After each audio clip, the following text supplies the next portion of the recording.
Assalamualaikum warahmatullahi wabarakatuh. Alhamdulillahillazi arsala rasulahu bilhuda wa dinil haqq liyuzhirahu ala dini kullihi walau karihal kafirun. Asyhadu an la ilaha illallah wa asyhadu anna muhammadan abduhu wa rasuluh, amma ba'd.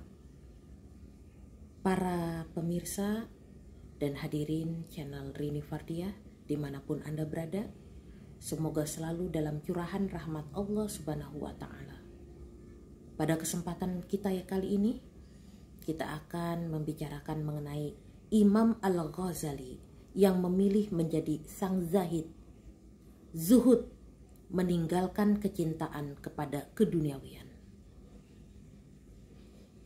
Meski derajat tinggi sudah Imam Al-Ghazali raih, popularitas sebagai cendekiawan nomor wahid, dipercaya menduduki jabatan rektor Universitas Nizamiyah, berada di pusaran kekuasaan dan bahkan menjadi penasehat sang raja. Akan tetapi semuanya itu tidak menjadikan dirinya larut. Bahkan semuanya itu tidak begitu dihiraukan dan bahkan membuangnya dari hatinya agar terhindar dari hinanya urusan duniawi. Semua dianggap sebagai urusan duniawi yang hanya ada dalam genggaman tangan, tidak sampai disimpan di dalam hati. Secara sembunyi-sembunyi, Imam Al-Ghazali melakukan perjalanan yang tujuan awalnya pergi ke tanah suci Mekah dan Madinah untuk menunaikan ibadah haji ke Baitullah. Ia berangkat pada bulan Zulqaidah tahun 488 Hijriah dan meminta adiknya bernama Ahmad untuk menggantikan dalam urusan mengajar di Nizamiyah. Ahmadlah yang ia beritahu rencana perjalanan itu. Dari Baghdad, Irak, Imam Al-Ghazali berjalan kaki ke Mekah pada tahun 489 Hijriah.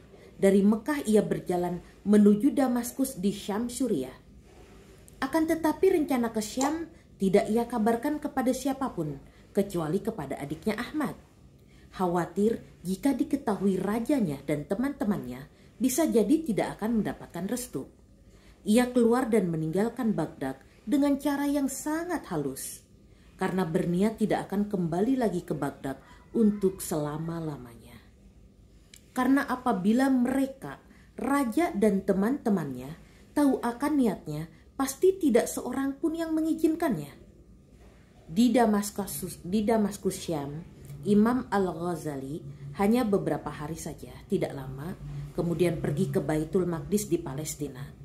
Di Baitul Maqdis di Palestina menetap beberapa hari, tidak lama kemudian kembali lagi ke Damaskus dan masuk ke Masjid Jami Al-Amwa, melakukan iktikaf di menara masjid di sebelah barat dan beribadah di tempat sholatnya Syekh Nasir Al-Muqaddasi di Masjid Jami Al-Amwa, seorang syekh yang dikenal dengan Al-Ghazaliyah yang merupakan nisbat kepadanya lantaran ia menjadi pengikut setia Imam Al-Ghazali. Ibnu Athakir berpendapat bahwa Imam Al-Ghazali bermukim di Damaskus Syam selama 10 tahun. Imam Al-Zahababi menceritakan kenapa Imam Al-Ghazali mendadak meninggalkan Damaskus setelah 10 tahun lama ia melakukan uzlah di menara masjid dan bercerita bahwa suatu hari ketika Imam Al-Ghazali masuk ke Madrasah Al-Aminiyah, Imam Al-Ghazali mendengar seorang guru sedang menyebut namanya dan menyanjung-nyanjung dirinya. Kemudian Imam Al-Ghazali merasa khawatir. Ujub dan ria merasuki dan merusak hatinya yang sedang berusaha dibersihkan dari berbagai macam penyakit hati. Spontan saja ia keluar dan meninggalkan kota Damaskus dan berkeliling ke berbagai negara sampai akhirnya masuk ke Kairo, Mesir. Dari Kairo, Mesir, pergi ke Iskandariah dan menetap beberapa minggu. Menurut sebagian sejarawan, selain bertujuan uzlah dan membersihkan hati, Imam Al-Ghazali bermaksud mencari seorang raja bernama Yusuf bin Sashifin, seorang raja di tanah Maghrib. Dan raja itu adalah muridnya dan dikenal sebagai raja yang adil. Ketika dikabarkan bahwa Yusuf sudah wafat, Imam Al-Ghazali terus melanjutkan perjalanan ke berbagai negara dan singgah ke tempat-tempat pertemuan, berkeliling ke makam-makam para wali, beribadah di masjid-masjid, dan mengungsi di tanah tandus. Selama di perjalanan, ia berusaha terus melatih dan memengerangi nafsu, berusaha melakukan tekanan kepada nafsu dan melakukan bermacam-macam ibadah, sampai akhirnya Imam Al-Ghazali mendapatkan barokah dan mencapai derajat kesempurnaan iman. Hal itu juga dilakukan Imam Al-Ghazali sewaktu di Damaskus, yang hanya beribadah di menara masjid dengan mengunci diri di dalamnya. Tidak ada kegiatan kecuali hanya uzlah, penyepian diri, menjauh dari kerumunan orang, riadoh, latihan spiritual, berzikir, bermujahadah dengan tujuan membersihkan diri dari nafsu dan mengosongkan hati dari selain Allah. Terus melakukan taqarrub, mendekatkan diri kepada Allah. Dari Damaskus Syam, ia kembali berkunjung ke Baitul Maqdis dan kadang ke gua-gua untuk bertapa dan mengunci diri di dalamnya. Imam Al-Ghazali berkelana keluar dari Baghdad hanya membawa perbekalan makanan yang cukup untuk mengganjal perut. Kemudian setelah lama melanglang buana, tergerak di dalam hatinya untuk melakukan ibadah haji dan ziarah ke makam Rasulullah Shallallahu Alaihi Wasallam, memenuhi kewajiban dan bertujuan mendapatkan barokah kota Mekah dan Madinah. Setelah selesai melakukan ibadah haji, Imam Al-Ghazali berkunjung ke Hijaz. Sampai pada akhirnya ia rindu pada kampung halaman setelah berpuluh-puluh tahun meninggalkannya. Dalam masa pengembaraannya ini, Imam Al-Ghazali berhasil menulis kitab Ihya Ulumuddin, Kitab Al-Arba'in, Kitab Al-Qisas, Al-Mustaqim, dan Kitab Muhku Al-Nazar, sampai kembali lagi ke Baghdad. Sekembalinya Imam Al-Ghazali ke Tus, tanah kelahirannya, dan banyak berkunjung ke Khurasan di Baghdad, ia berniat bahwa dirinya akan dihabiskan untuk beribadah, uzlah, membersihkan jiwa dan hati, membacakan kitab Ihya Ulumuddin di masjid dekat rumahnya. Ketika itu, sang Raja Fajrul Muluk bin Nidam al-Muluk mendengar kabar bahwa Imam Al-Ghazali sudah kembali ke kampung halamannya setelah sekian lama melanglang buana dan uzlah. Langsung saja sang raja menemuinya untuk menawarkan agar Imam Al-Ghazali mau lagi mengajar menjadi guru di Universitas Al-Nizamiyah yang berada di Naisaburi. Tawaran itu mula-mula ditolak. Lalu sang Raja Fajrul Muluk bin Nidam al-Muluk berkata, "Wahai sang imam, tidak boleh bagimu mencegah kaum muslimin yang hendak mengambil faedah darimu dan berguru padamu." Akhirnya Imam Al-Ghazali menerimanya dan kembali menjadi guru dan dosen di madrasah dan Universitas Al-Nizamiyah. Akan tetapi tidak lama kemudian kembali pulang ke kampung halaman sampai hembusan nafas terakhir. Innalillahi wa inna ilaihi raji'un. Akhirnya Imam Al-Ghazali menghembuskan nafasnya yang terakhir. Subhanallah.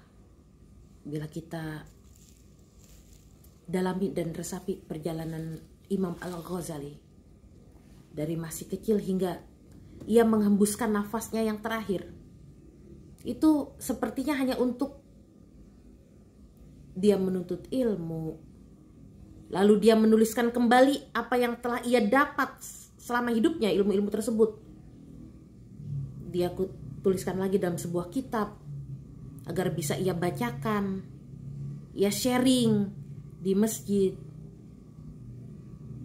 Dan kemudian juga ia masih sempat mengajar ya. Walaupun pada akhirnya tidak lama, karena beliau menghembuskan nafasnya yang terakhir. Benar-benar perjalanan spiritual yang luar biasa. Karena Imam Al-Ghazali mencapai makom yang tertinggi, kesempurnaan iman, ketakwaan yang sudah sangat tinggi, muttaqin. Menjadi seorang yang benar-benar muttaqin, seorang yang ihsan, seseorang yang melakukan Islam secara kafah, secara keseluruhan. Bahkan ia tidak mau di dalam hatinya itu ada rasa ujub, riya. Itulah mengapa ia meninggalkan kota Syur, Damaskus, untuk benar-benar agar di hatinya itu tidak ada riya, ujub, dan benar-benar hanya Allah dalam penyembahan dia. Benar-benar tidak ada syirik di dalam hatinya ya. Subhanallah. Semoga kita bisa memetik ibroh atau pelajaran dari Imam Al-Ghazali ini. Baiklah, pemirsa channel Rini Fardia, sampai di sini dulu. Besok kita akan kembali insya Allah membahas karya-karya Imam Al-Ghazali. Sudah ada berapa kitab yang beliau tulis? Itu sekitar 85 insya Allah. 85 kitab yang telah ditulis oleh Imam Al-Ghazali. Tentunya lebih banyak bahasa Persianya ya. Baik, besok kita insya Allah, semoga Allah tetap memberikan kita kesehatan, tetap mengaruniai kita nikmat iman dan Islam, dan semoga di titik terakhir kita, hembusan nafas terakhir kita, semoga kita mati dalam keadaan husnul khotimah. Karena inilah tujuan kita, husnul khotimah ini. Semoga kita bisa meninggal suatu saat nanti dalam keadaan yang baik. Amin amin ya robbal alamin. Baiklah, pemirsa channel Rini Fardia, sampai di sini dulu. Insya Allah besok kita bersilaturahim lagi. Wabillahi taufik wal hidayah. Walakum minkum. Wassalamualaikum warahmatullahi wabarakatuh.